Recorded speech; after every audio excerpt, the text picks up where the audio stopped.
अस्सलाम वालेकुम दोस्तों, welcome to the real Kashmir news. मैं इस वक्त JKNC ऑफिस में हूँ। टॉपिक हमारा आज का है कि जो मरकज़ ने ऐलान किया है कि कश्मीर की सियासती पार्टीज़ के साथ एक ऑल पार्टी मीट रखी जाएगी। तो इस मीटिंग को लेके NC का क्या स्टैंड है और आगे इनकी क्या डिसीजन रहेगी इसको लेके, इसके बारे में पता करते हैं। हम बात कर रहे हैं मिस्टर इमरान नबीदार से, spokesperson of NC। Welcome to our show sir. Thank you. तो सर, मेरा पहला सवाल यही है कि मरकज़ ने जो ऐलान किया है कि कश्मीर से सारी पार्टीज़ को वो मिलेंगे, तो आप लोगों ने जो डिसाइड किया है कि कुछ ही लीडर्स वहाँ जाएंगे। आप फ़िलहाल PAGD का एक मेंबर हैं, लेकिन PAGD से हर लीडर नहीं जा रहा है। इट्स ओनली आप लोगों ने डिसाइड किया है कि कुछ ही जा रहे हैं। तो क्या आपने डिसीजन ले लिया है कि आप जाएंगे इस मीटिंग में, और अगर जाएंगे तो आपका वहाँ पे स्टैंड क्या रहेगा? देखिए, सबसे पहले मीटिंग तो हमने बुलाई नहीं है। मीटिंग कन्वीन की है prime minister of India mister Narendra Modi साहब। सो इनवाइटीज जो है वो डिसाइड करेंगे, जो गेस्ट लिस्ट है वो डिसाइड करेंगे। हमारे तक तो ये नहीं, आपने ये बोला कि हमने डिसाइड किया। डिसाइड हम नहीं करेंगे, डिसाइड उन्होंने कर रखा है किस किस को बुलाना है, और वो फ़ोन आ भी गए। जिसमें मैं नेशनल कॉन्फ्रेंस की बात करूँगा, हमारे डॉक्टर फारूक साहब को फ़ोन आया और उमर साहब को फ़ोन आया, और बाकी जो प्राइम मिनिस्टर चाहते हैं, जो उनकी मर्ज़ी है, because he is the host, we have nothing to do with it. मतलब ये हम डिसाइड नहीं करेंगे कि कौन मीटिंग में होगा और कौन मीटिंग में नहीं होगा। दूसरी बात, आप ये पूछ रही हैं कि आपका स्टैंड क्या रहेगा। देखिए, अभी डिलिब्रेशंस चल रही हैं, आपको ये भी पता होगा। We are meeting, our party leaders are meeting our party supremo doctor Farooq साहब एट हिज रेजिडेंस, जो कि मीटिंग्स का सिलसिला कल से स्टार्ट हुआ है। कल वो बहुत लोगों से मिले, दोपहर में भी मिले, सुबह भी मिले, शाम को भी मिले। आज भी कुछ लीडरशिप से, कुछ सीनियर लीडर जो नेशनल कॉन्फ्रेंस के हैं, उनसे मुलाकात की उन्होंने, और शायद आज शाम को भी करेंगे। और ये सिलसिला अभी 1-2 दिन और चलेगा। मोस्ट प्रॉबेबली ये कल जो है शायद करगिल के हमारे पार्टी के फंक्शनरीज़ वहाँ डॉक्टर साहब से मिलने आ रहे हैं। डे आफ्टर जम्मू रीजन का जो है एक डेलीगेशन आएगा पार्टी का। मुद्दा और मकसद ये है, इस जो है जो ये prior to prime ministers all party meet, हम आपस में मिले और डॉक्टर साहब एक फ़ीडबैक लेके जाए, क्योंकि हमारी पार्टी बिलीव करती है डेमोक्रेसी में, हमारी पार्टी बिलीव करती है एक ओपिनियन, एक फ्रीडम ऑफ थॉट में, हमारी पार्टी बिलीव करती है फ्रीडम ऑफ एक्सप्रेशन में।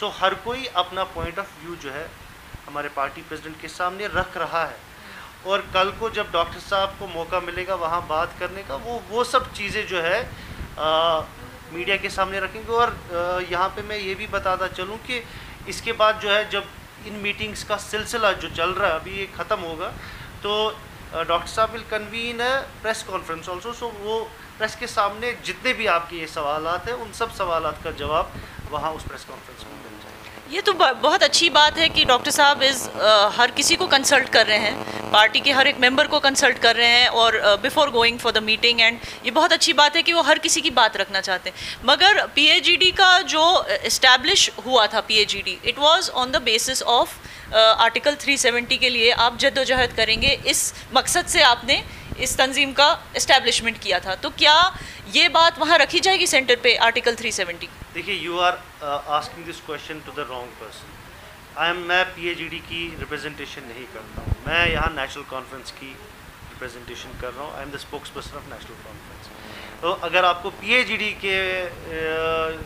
मुतल्लिक कोई भी सवाल हो तो उनका स्पोक्स पर्सन है, आई वुड सजेस्ट कि you should talk to the spokesperson of PAGD। मैंने अपना मौक़िफ़, जो नेशनल कॉन्फ्रेंस का मौक़िफ़ है, वो मैंने आपके सामने रख दिया। बाकी PAGD किस तरीके से जाएगी, वो the best person to answer this question would be the spokesperson of PAGD। So जो नेशनल कॉन्फ्रेंस का भी तो ये एक मुद्दा था कि 370 को रिस्टोर करना चाहिए, और if I am not mistaken ये भी कहा जाता है कि फ़ारूक अब्दुल्ला साहब ने कहा था कि अब तो चाइना ही हेल्प करेगा 370 के लिए, जो एक मतलब एक कॉन्ट्रडिक्टरी स्टेटमेंट हुआ उनकी तरफ से, कंसिडरिंग कि ही सच अ नेशनलिस्ट। उन्होंने हम कभी भारत माता की जय बोलने से वो पीछे नहीं हटे। तो फिर ऐसा स्टेटमेंट उनसे कैसे आया कि शायद अब तो चाइना को ही हेल्प कर? क्या इन्होंने ये स्टेटमेंट कभी किया भी था? देखिए, मैं ये क्लियर करना चाहता हूँ यहाँ पे, डॉक्टर साहब ने कभी ऐसा नहीं कहा। अब किसी बिकॉज आज बहुत सारे मीडिया हाउसेस हैं, उसमें सोशल मीडिया है, उसमें वेब पोर्टल है, ही वॉज मिस इंटरप्रेटेड। हमने उसके बाद इमीडिएटली पार्टी की तरफ से उसमें एक्सप्लेनेशन भी आया कि डॉक्टर साहब ने ऐसी बात बिल्कुल भी नहीं कही, ठीक है। तो वो मसला उसी टाइम पे क्लोज हो गया कि कभी ही never sought any other countries intervention है in Jammu and Kashmir. So as far as आपका क्वेश्चन है रिगार्डिंग 370, नेशनल कॉन्फ्रेंस का एक स्टैंड बिल्कुल क्लियर है।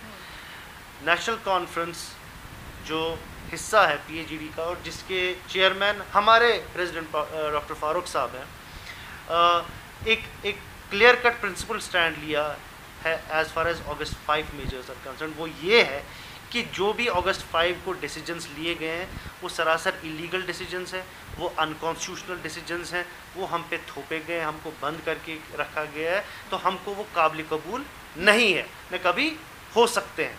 दूसरी बात, हमने उन सारे डिसीजंस को चैलेंज किया हुआ है। आपको ये भी पता होगा कि हमारी अर्जी जो है वो सुप्रीम कोर्ट में इस टाइम पे वी आर वेटिंग कि कब हमको हेयरिंग मिलेगी सुप्रीम कोर्ट से। सो हम वेट कर रहे हैं कि सुप्रीम कोर्ट कब उसकी नेक्स्ट हियरिंग करेगा। जो हमने चैलेंज किया है, एक PIL के थ्रू हमने चैलेंज किया है जो रीऑर्गेनाइजेशन एक्ट लाया गया है through means of not through democratic means but which has been enforced forcefully on people of Jammu and Kashmir, and we will challenge it, but we will not challenge it with guns or with stones or anything. हम एक peaceful party है, हम हमेशा से democratic idols को believe करते हैं और हमारी जदोजहद हमेशा पीसफुल ही थी और इंशाल्लाह आगे भी पीसफुल रहेगी। लीगली हम इस चीज़ को हमेशा फाइट करेंगे और हमारा मौक़िफ़ यही PAGD में भी रहा।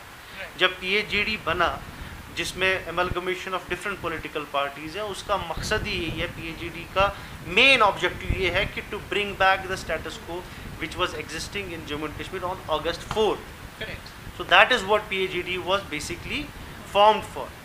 सो ये इसमें नेशनल कॉन्फ्रेंस का मौक़िफ़, तो अगर आप नेशनल कॉन्फ्रेंस का मौक़िफ़ ढूंढेंगे, हम अपने मौक़िफ़ पे जो हमारा एक पॉलिटिकल नारा है 1953, वी आर देयर ओनली, हम उससे नहीं हिले। जो ऑटोनॉमी की हम डिमांड कर रहे हैं वो हमने कभी छोड़ा नहीं। बट एज फार एज अब ये जो नई डेवलपमेंट हुई है, इसमें PAGD का क्लियर कट ये है कि August 4 स्टेटस को फिर से बहाल किया जाए। जी, तो मरकज़ बात कर रही है रेस्टोरेशन ऑफ स्टेटहुड की। शायद इस मीटिंग में शायद ये भी डिसीजन लिया जाए। अगर ऐसा होता है तो as PAGD's president will doctor Farooq Abdullah be standing for elections as the chairman, as the going to be CM? अगर ऐसा होता है तो क्या PAGD में फिर तब तक भी यूनिटी रहेगी अगर स्टेटहुड रिस्टोर हो गया? क्योंकि ये सवाल मैं इसलिए पूछ रही हूँ ताकि कश्मीरियों को एक क्लैरिटी ऑफ थॉट मिले, क्योंकि यहाँ पे जो है हर बार सियासी इतिहाद बनते हैं टूटते हैं, बनते हैं टूटते हैं। जैसे कि आपको पता है, इवन आप दूसरी पार्टीज़ का भी लीजिए, PDP एंड BJP, वो टूट गया। पहले कांग्रेस और NC थे साथ में, वो टूट गया। फिर NC से ही निकल के मुस्लिम कॉन्फ्रेंस अलग हो गया। आप सजाद लोन की पार्टी देखिए, वो PAGD का हिस्सा थे, फिर वो अलग हो गए। तो इस माहौल में मतलब वोटर्स को भी एक कन्फ्यूजन बना रहता है। तो इस कन्फ्यूजन को दूर करने के लिए हम आस्किंग कि अगर रिस्टोर हो जाता है स्टेटहुड, तो will all the members of PAGD accept कि doctor Farooq Abdullah as the president should be standing for elections as a CM? देखिए, first of all we have no understanding what the agenda of the meeting is. दूसरी बात, आपका जो ये question है, it's a hypothetical question and I am sorry to say कि I have no answers for any hypothetical situation, मुझे नहीं पता है। तीसरी बात ये है कि अभी इलेक्शंस की कोई बात हो कहीं से आ नहीं रही है, तो we don't know what is happening. But statehood का यही मतलब होता है कि एक CM बनेगा उसका। अभी स्टेटहुड भी नहीं आया, ये तो हम सारे सोर्सेज बोल रहे हैं। कौन, किसने बोला ये? Has Prime Minister listed it out as an agenda of the meeting that we want to discuss statehood? Nobody knows अभी। So I would suggest, मैं हर किसी मीडिया पर्सन जो भी आते हैं, मैं उनको बोलता हूँ कि आप जो है ये घोड़े चढ़ाना रोक, मतलब कहीं पे स्टॉप करिए आप। वी डोंट नो, कल को आज बहुत लोग बोल रहे हैं डिलिमिटेशन पे बात हो रही, आधे बोल रहे हैं डोमिसाइल पे बात हो रही है, तो ये सोर्सेज कहाँ से आएंगे? मुझे खुद समझ नहीं आ रहा है कि अब स्टेटहुड पे बात हो रही। अभी हमको कुछ नहीं पता है। अभी जो है हम अपना स्टैंड जो है वो हम पूरा आपके सामने बिल्कुल क्लियर है, मैंने आपको क्लियर कर दिया नेशनल कॉन्फ्रेंस का भी स्टैंड और PAGD का जो एस्टेब्लिश स्टैंड है। सो अभी हमको ये नहीं पता है कि वहाँ से क्या मिलेगा, तो उस पर बात करना मुझे लगता है वो कबलज़ वक्त होगा। Let us wait, let us see what is on the table first, we don't know what is on the table. So right before jumping to conclusions, I would request each one of us to have patience, and let us see how things unfold. So last में मैं ये कहूँगी कि जो Covid का जो अब pandemic चल रहा है, तो उसमें जो सेकेंड वेव में India was struggling through the second wave some time ago, जिसमें से माशाल्लाह अब इमर्ज हो गया है, लेकिन जब वो चल रहा था second wave which was more dangerous than the first, तो उस दौरान उमर अब्दुल्ला साहब ने अपना ट्विटर DM खोल दिया और उन्होंने पूरे मतलब कंट्री से, मैं नहीं कहूँगी कि he was only confined to Kashmir, in fact पूरे कंट्री से उन्होंने SOS मैसेजेस, इमरजेंसी मैसेजेस उन्होंने सामने लाए, रीट्वीट किए, लोगों को हेल्प किया। और NC ने और भी बहुत कुछ किया है कोविड के टाइम पे। तो क्या आपको लगता है कि NC को रिकग्निशन और अप्रिसिएशन मिला है फॉर ऑल द वर्क, खास करके उमर अब्दुल्ला साहब को, for all the work that he is done? देखिए, मुझे लगता है कि ये सब चीज़ें जो कोई भी करता है, चाहे उमर साहब हो या कोई भी हो, एप्रिसिएशन के लिए कोई नहीं करेगा। ये एक मुझे लगता है हमारा एक ड्यूटी बनती थी, मतलब जो पैंडेमिक जो चल रहा है, ये रिस्पॉन्सिबिलिटी सिर्फ गवर्नमेंट तक नहीं होनी चाहिए। जब तक सिटीजन्स इन्वॉल्व नहीं होंगे, जब तक सिटीजन्स इन्वॉल्व नहीं होंगे और वो हेल्प करेंगे, ऑगमेंट करेंगे जो गवर्नमेंट एफर्ट्स हैं और उनको एम्पलीफाई करेंगे, मुझे लगता है कि कोई भी डिज़ास्टर हो that is easily manageable. And we as National Conference इस चीज़ के लिए काम नहीं करती है कि कल को हमको कोई अप्रिशिएट करे, नहीं जी नेशनल कॉन्फ्रेंस को इस चीज़ के लिए अवार्ड मिलना चाहिए, नहीं। उमर साहब, शायद पता नहीं आप उनको जानती या नहीं, he is a very clear cut person, very simple person, he doesn't believe in appreciation. उन्होंने और नहीं उन्होंने इसलिए किया कि नहीं जी he wants to make a name. Omar Abdullah itself is a name in not in country but in across the globe, so he doesn't need any kind of publicity. But एक उनको लगा कि उनकी एक रिस्पॉन्सिबिलिटी है, he has huge follower base, और वो follower base को कैटर करने के लिए किसी, जो आपने भी देखा होगा पैंडेमिक में किस तरीके से लोग दर बदर की ठोकरें खा रहे थे, ऑक्सीजन सिलेंडर्स, बेड्स पे, तो उन्होंने जो है एक ह्यूमैनिटेरियन जेस्चर मैं बोलूँगा, जो बहुत अच्छा जेस्चर किया उन्होंने, सिर्फ उमर साहब ने नहीं, बाकी जो है नेशनल कॉन्फ्रेंस लीडरशिप ने भी किया, अपने अपने लोकल लेवल पे कंसंट्रेटर्स किया। अब लेकिन we don't believe in publicity, because इस चीज़ की पब्लिसिटी करना मुझे लगता है कि उस एफर्ट को आप डिमीन करते हैं, जो एफर्ट आपने किया है टू सेव समबडीज़ लाइफ। देखिए, at the end of the day what matters is that someone must have got benefited from that message, तो उसको मदद मिली होगी और उसकी लाइफ बच गई होगी। उससे बड़ी चीज़ क्या है, उससे बड़ी एप्रिसिएशन क्या है? सो आई डोंट थिंक कि नेशनल कॉन्फ्रेंस ने कभी ऐसा किया, और नहीं खासकर कोविड के सिलसिले में। और ये मैं आपको इस टाइम पे बोल रहा हूँ क्योंकि हम हर कोई इफ़ेक्ट हुआ है कोविड से, मतलब people in our families, friends, unfortunately they died. So आपके इस यहाँ जो है थ्रू दिस मीडियम, मैं उन सब को जो who have died in this pandemic, उनको मैं may peace be upon them, और उनकी जो है सोल्स जो हैं वो रेस्ट पे रहें, आमीन जी। तो ये सब चीज़ें किसी इंस्पिरेशन के तहत, ये इंस्पिरेशनल है, उमर साहब ने किया है। डॉक्टर साहब ने, शायद आपको उसके बारे में पता होगा कि डॉक्टर साहब ने जो अपना CDF है, मुझे लगता है कुछ 5.5 करोड़ के करीब जो है वो स्पेसिफिकली डिवोट किया टू ऑगमेंट जो है infrastructure needs in hospitals of Srinagar, Budgam and Ganderbal.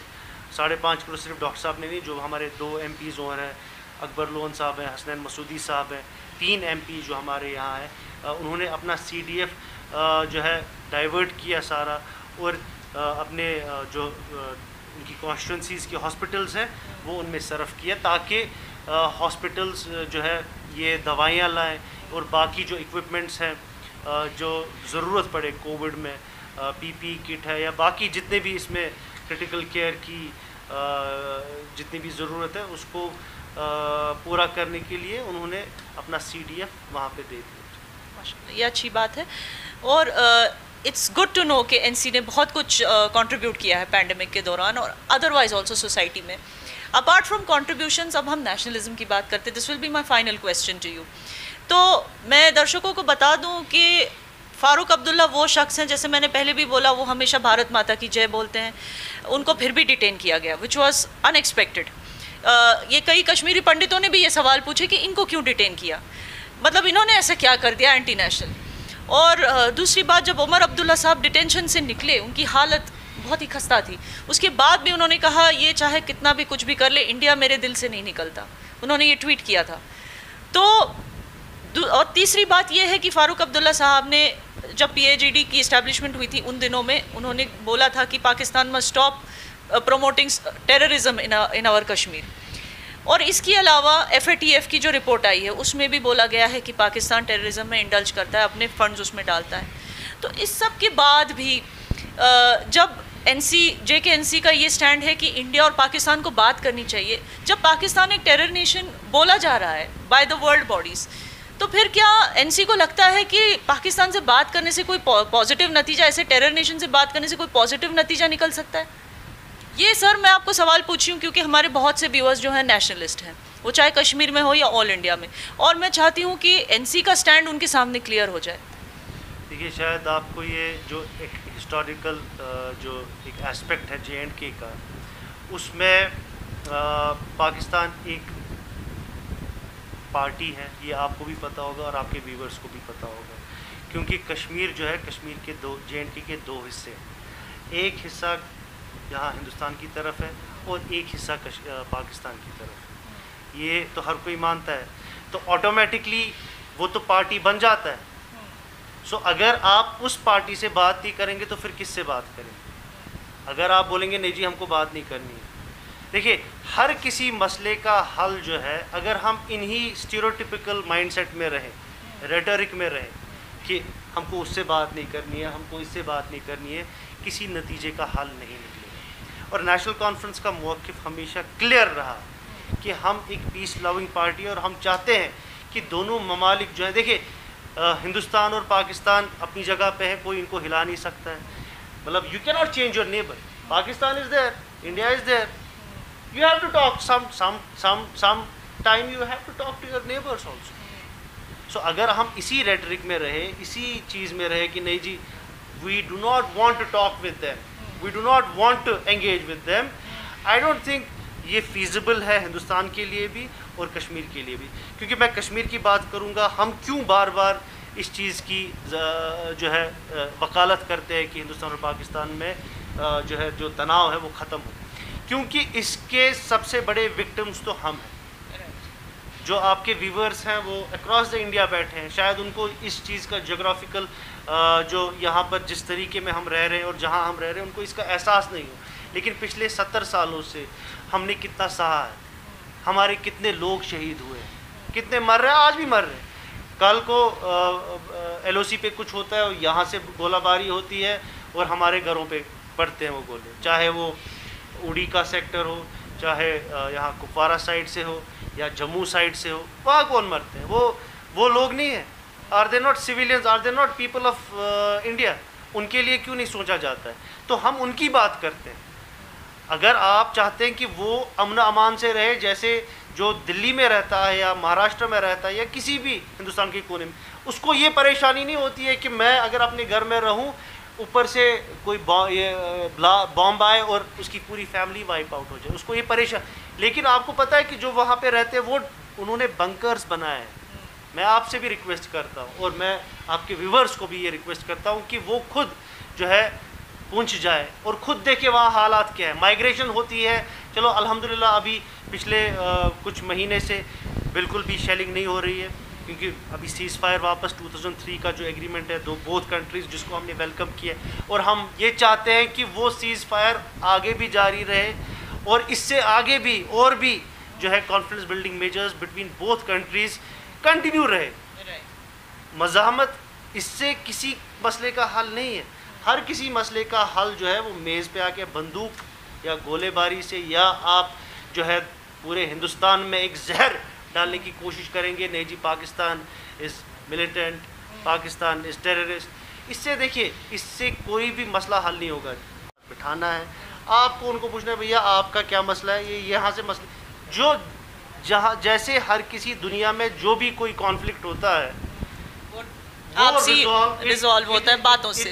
It is resolve through peaceful negotiations. जंग किसी भी मसले का हल नहीं है, और नेशनल कॉन्फ्रेंस हमेशा से इस चीज़ की जो है वकालत की है और आगे भी करेगी। जो डायलॉग प्रोसेस है उसको ऑगमेंट करें, उसको उसमें और तेज़ी आए, और दोनों ममालिक मेज़ पे बैठ के अपने सारे मसाइल हल करें। तो आपने देखा दर्शकों, एनसी का जो स्टैंड है कि पाकिस्तान से बात किया जाए, वो इसलिए नहीं है कि वो पाकिस्तान को सपोर्ट करते हैं या कोई एंटी नेशनल बात कर रहे हैं। ये मुद्दा ये है कि उनको जानों की फ़िक्र है, जो जान इस तरफ जा रही है और जाने उस तरफ जा रही है। दोनों साइड पे कश्मीरीज़ ही हैं जो मर रहे हैं इस जंग की वजह से, which is why they promote कि आपसी डायलॉग से दोनों देशों में सुलह हो जाए। Thank you so much for watching, thank you for being on a show. Thank you for having me here, Yana ji. Thank you.